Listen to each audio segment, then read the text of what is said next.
આજે તો જવાનું તો આપણે એક સિક્રેટ જગ્યાએ, તો વિડીયોમાં જોતા રહેજો કે આપણે ક્યાં જઈએ છીએ. અને આપણે નીકળી ગયા મંત્રભાઈ ને નિશાળે મૂકવા. કે આજ મને મૂકી જાવ ને, બસ મારી વહી ગઈ છે. આપણે નીકળી ગયા સ્કૂલે. ત્યાં તો ફોન આવી ગયો પાર્સલ વાળાનો, અને આપણે નીકળી ગયા પાર્સલ લેવા માટે. પાર્સલ લઈને પહોંચી ગયા દુકાને. પછી આપણે કરી નાખ્યું અનબોક્સિંગ, અને બધો જ માલ એક ઠેકાણે ઢગલો કરીને પછી મેળવી નાખ્યો બધો માલ.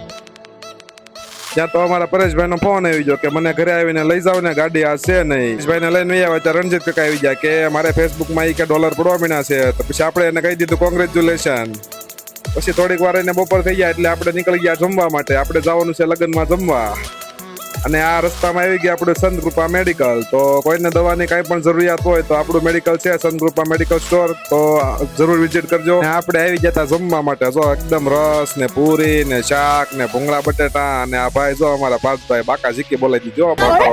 5 વાટક્યા રસ, 5 ગ્લાસ છાશ પીને પછી આપણે જવાનું હતું મંત્રભાઈ ને સ્કૂલે લેવા માટે. તો આપણે નીકળી ગયા સ્કૂલે ને પાછા દુકાને ફર્યા. ત્યાં તો અહીંયા રોડ શો ચાલતો હતો, તો જોઈ લો તમે પણ રોડ શો.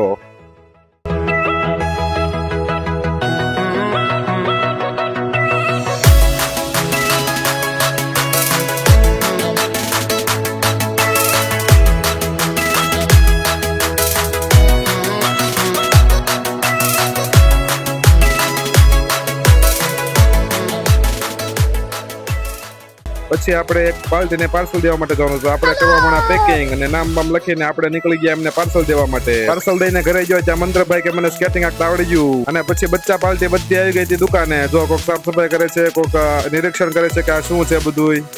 ને આપણે આવી ગયા દુકાને. ને પછી દુકાન વધારવાનો ટાઈમ થઈ ગયો હતો એટલે બધાને બહાર કાઢીને આપણે દુકાન કરી દીધી બંધ. અમારા વિડીયો સારા લાગતા હોય તો ફોલો કરવાનું ભૂલતા.